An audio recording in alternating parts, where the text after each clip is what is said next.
Olá! Neste seminário falaremos um pouco sobre o livro Campo Geral de Guimarães Rosa e da sua importância para a literatura brasileira. Sobre o autor.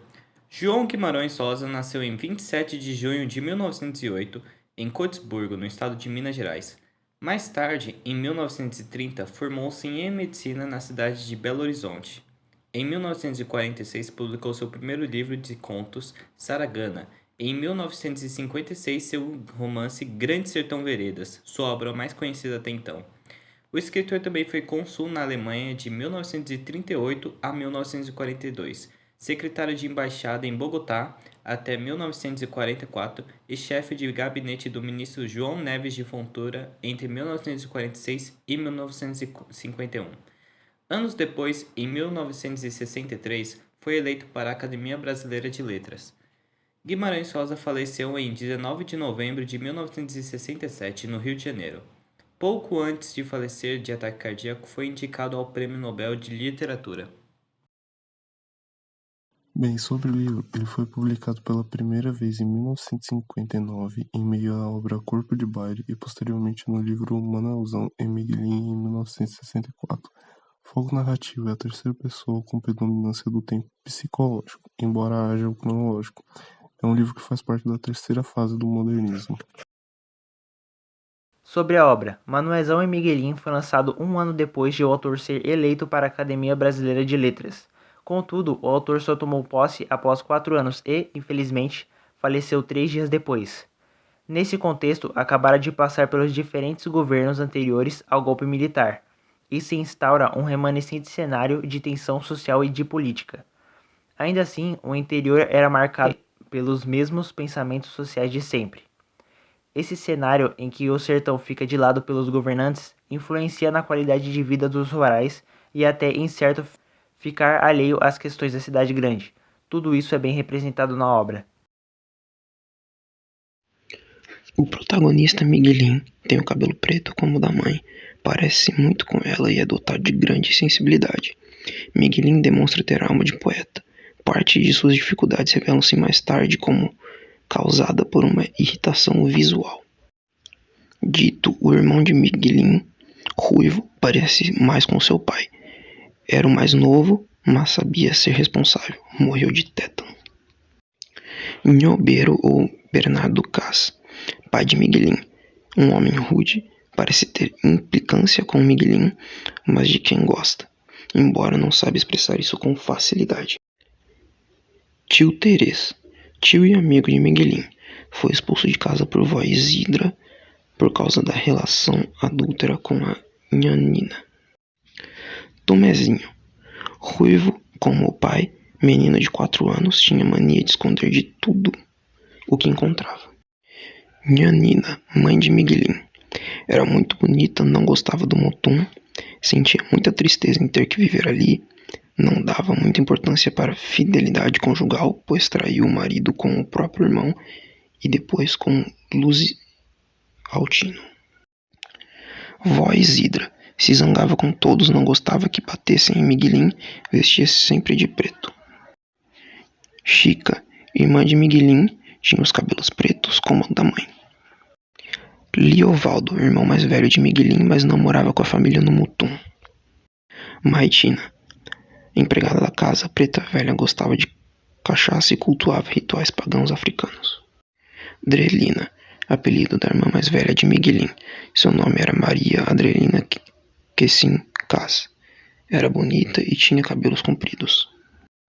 Patori, menino mau, filho de Deográcias, desperta a antipatia de Miguelin. Grivo, menino muito pobre, que é defendido por Miguelin quando é agredido ou humilhado por Liovaldo. Luiz Altino, último empregado contratado por Nhobeiro e por ele assassinado por ciúme, pois se tornou amante de Nhanina. Saluz, vaqueiro de Nhobeiro, casado com Ciarlinda, que sabe contar histórias. Gé, empregado que foge com a empregada Maria Pretinha. Miguelin, que é um garoto sensível da região de Minas Gerais. Nós começamos a vê-lo por volta de seus 8 anos, com uma breve menção ao seu set, quando esteve mergulhado numa preocupação a respeito ao local de sua residência, o Mutum. Durante uma viagem para ser crismado, ouvir alguém falar que aquele era um lugar muito bonito.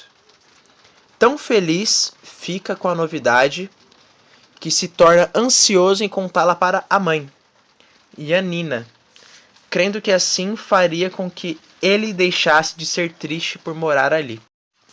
Seu jeito estabanado, no entanto, faz com que corra desesperado em direção da mãe, passando direto pelo seu pai, irritando-o. É a primeira informação que o leitor recebe de que existe na narrativa uma transfiguração do complexo de Édipo, já que Miguelin tem uma forte identificação afetiva com a mãe e problemas graves de relacionamento com o pai, a ponto de, mais para frente, os dois se estranharem como se fossem inimigos. Há também outras pessoas com quem o protagonista mantém relação. Podem ser citados os irmãos Tica, Drelina e Tomezinho, os dois últimos de gênio difícil, até maligno. A Rosa, que trabalha em sua casa e com quem tem uma tranquila relação, muitas vezes acompanhando em seus sentimentos e fantasias. Vó Isidra, que na realidade é tia-avó por parte de mãe. Era uma mulher dotada de uma moral extremamente rígida, baseada num catolicismo um tanto tradicional, apegado a santos e rezas. É a religiosidade oficial, bem diferente de Mãe Tina, velhíssima remanescente da escravidão, já sem juízo e com fama de feiticeira.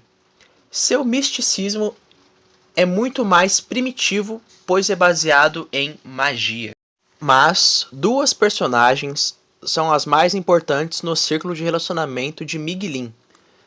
A primeira é o seu irmão Dito, que apesar de mais novo, é mais sábio, na medida em que está mais preparado para o lado prático da vida. Torna-se a âncora do protagonista, já que este é extremamente aluado. Por isso, é constantemente consultado pelo personagem principal. Outra figura importante é o tio Teres. Dentro da elaboração poética da sua prosa, Guimarães estabelece uma ortografia própria, muitas vezes afastando-se do padrão gramatical. É o caso do Teres, já que oxítonas terminadas em Z não devem ser acentuadas. Irmão de Bero é o amigo grande de Miguelin. E sabemos pelo olhar lacunoso de uma criança que mantém uma relação no mínimo perigosa com Nina. Intuímos isso pela briga que há entre pai e mãe, em que esta quase apanha. Só não sofreu porque Miguelin se interpôs no meio do casal, acabando por sofrer a fúria de Bero no lugar da mãe. Comenta-se a todo instante que o tio não ia poder mais aparecer no Mutum. Além disso, surge uma tempestade terrível que é atribuída por vó Isidra com o castigo infligido às ações pecaminosas que andavam passando. O temporal se vai. Tio Teres some e o Mutum mergulha numa tranquilidade momentânea. É quando Miguelin põe na mente a ideia obsessiva de que iria morrer em 10 dias. Passa a desenvolver um apego pela vida durante o decorrer desse período e principalmente após ele, ao descobrir que sobrevivera a ele. Nhobero, pouco depois, faz com que Miguelin lhe leve o almoço. É uma maneira que entende de arranjar utilidade para o garoto, que realiza sua tarefa com orgulho. No entanto, em uma das viagens, é surpreendido por tio Teres, que lhe entrega uma carta para ser entregue a Nina, e diz que estaria esperando resposta no dia seguinte. Começa então um dilema na mente do menino. Adora o tio e, portanto, deve fazer o que este lhe pediu, Mas, no entanto, mesmo não tendo consciência do que acontecia, intui que o que era pedido era errado. Depois de muito tempo de conflito interior, decide não entregar a mensagem, confessando entre choros ao tio, que facilmente entende. É um grande passo no crescimento da personagem. Introduzido por outra tempestade, chega mais um período de crise. É como diz o narrador, o momento em que virou o tempo do ruim. Começa com o assassinato de Patori, garoto imbuído de malignidade e que maltratava muito Miguelin. Seguem-se outros fatos. O cachorro Julim foi mortalmente ferido por um tamanduá. Tomezinho sofre com a picada de um marimbondo. O touro Rio Negro machuca Miguelin, que acaba descontando a raiva em Dito. Luiz Tatino surge e começa a se engraçar com Nina. A mãe de Miguelin parece revelar um caráter no mínimo leviano, volúvel. Pode-se desconfiar de um certo determinismo, na medida em que sua personalidade seria um reflexo das atividades exercidas pela mãe dele, que fora prostituta. O ponto crítico ocorre quando Dito vai espiar o ninho de uma coruja. A ave acaba dizendo o nome dele, o que é visto por Miguelin como um mau agouro. Note que, para a angústia de Miguelin, o papagaio não conseguia falar o nome de Dito, ao contrário da coruja. Drama temporário, no final, muito tempo depois, consegue-o. Tudo é preparação de clima para o grande desastre. Durante a perseguição que as crianças fazem a um mico que havia escapado, Dito acaba tendo o pé cortado por um caco que estava no terreiro. O machucado piora, colocando o menino de cama. Coincidência ou não, é a época dos festejos de Natal. Vó Isidra até se dedica a montar o seu famoso presépio. Dito não resiste ao mal que lhe acometeu, vindo por falecer. É uma experiência extremamente dolorosa para Miguelin, mas que pode ser vista como um passo importante no seu amadurecimento. Se antes o protagonista era guiado pelo irmão, nos momentos de convalência deste, o jogo começa a se inverter. É Miguelin que conta ao acamado o que está ocorrendo no mundo ao redor deles. Passa a ser então os olhos fraternos, que com a morte, a personagem principal passa um longo período curtindo a dor, o sofrimento, até que assume um movimento de que a introjeção do falecido, já que antes de tomar uma decisão, sempre se pergunta o que seu irmão faria, ao assumir a mesma atitude que presume ser de Dito. Praticamente absorve-o em seu ser. Tanto essa evolução é verdade que Miguelin aguenta firme o sufoco a que seu pai o submete, fazendo trabalhar no roçado, debaixo de um sol desumano, mas o mais importante é lembrar da sua participação no conflito que houve entre Liovaldo e Grivo. Grivo era um rapaz muito pobre, a ponto de os animais de criação, como galinhas, morarem na mesma casa dele. Certa vez aparecera no Mutum com 2 patos para serem vendidos. Parca fonte de sustento para si e para a mãe. No entanto, Liovaldo, irmão de Miguelin, que morava na cidade e que estava de visita, dominado por um espírito maléfico, começa a maltratar e até a machucar o pobre. Miguelin acha injusto e toma partido, batendo no agressor.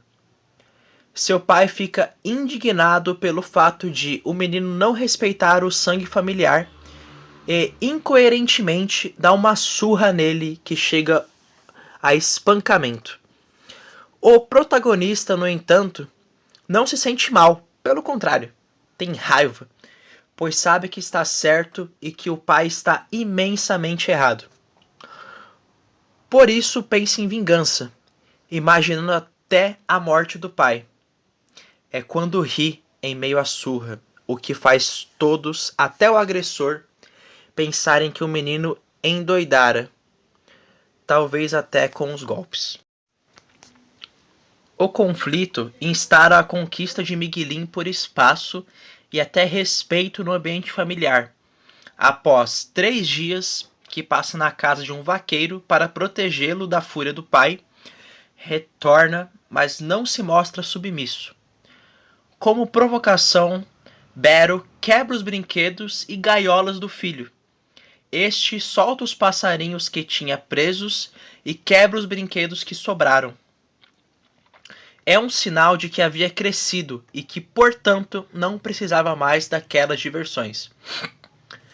Delimitadas as fronteiras, Miguelin pouco depois cai doente e de forma tão grave que alterna momento de consciência a de inconsciência.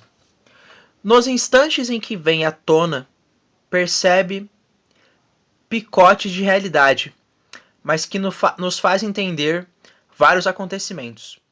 O primeiro é o desespero do pai, que se sente injustiçado pela providência divina, que pareceria querer tomar mais um filho dele. Bero é, portanto, uma personagem complexa, pois, ao mesmo tempo em que maltrata seu filho, demonstra amor por ele. Sua agressividade pode ser fruto de uma vida de dificuldades financeiras, pois não é o dono de suas próprias terras. Cuidando do que era alheio, nas entrelinhas fica o traçado de um caráter rico psicologicamente. Tenta ao máximo fazer suas vontades. Em vários outros despertares, Miguelin toma conhecimento que Bero havia matado Luiz Altino, provavelmente por causa de Nhanina. Por ter caminhado pelas trilhas da criminalidade, acaba por se suicidar. Quando começa a melhorar, o protagonista toma conhecimento de que o tio Teres tinha voltado e ia passar a morar no Mutum. Era a união finalmente dele com Nina. Por causa disso, vó Isidra parte de lá indignada. No final, a chegada de um certo doutor, José Lourenço, traz uma revelação surpreendente. É essa figura nova que descobre que Miguelin era míope, que ao emprestar ao menino seus óculos, permite à criança uma descoberta. Seu velho mundinho acaba ganhando uma visão completamente nova, mais nítida. É a simbologia do crescimento, o que constitui um ritual de passagem. Enxergar mais nitidamente o mundo significa entrar para a fase adulta, sair da infância. Na companhia de tão importante mudança, Miguelin parte para a cidade. Sua viagem, somada à simbologia dos óculos, pode significar a entrada em um novo universo. Miguelin pode tanto ter abandonado a visão primitiva, pré-lógica, que o caracterizara, como continuar em meio ao universo adulto, preservando seu lado infantil. É, pois, um final aberto, a permitir mais de uma interpretação. Analisando a obra, podemos perceber que a narrativa é profundamente lírica. Pertencente à obra Manuelzão e Miguelin, Campo Geral traduz a habilidade de Guimarães Rosa para recriar o mundo captado pela perspectiva de uma criança. Se a infância aparece com frequência nos textos roseanos, sempre ligada à magia de um mundo em que a sensibilidade, a emoção e o poder das palavras compõem um universo próximo ao dos poetas e dos loucos, em Miguelin, nome com que passou a ser conhecida a novela, essa temática encontra um de seus momentos mais brilhantes e comoventes. É uma espécie de biografia de infância, que alguns críticos afirmam ter muito de autobiográfico. Centrada em Miguelin, um menino que morava com sua família no Mutum, um remoto lugarejo no sertão. Qual seria o nome do protagonista? Seria Bayek, Miguelin, Arno ou Altair? Quem prestou atenção vai saber responder essa. Qual a profissão da avó do protagonista? Professora, enfermeira, prostituta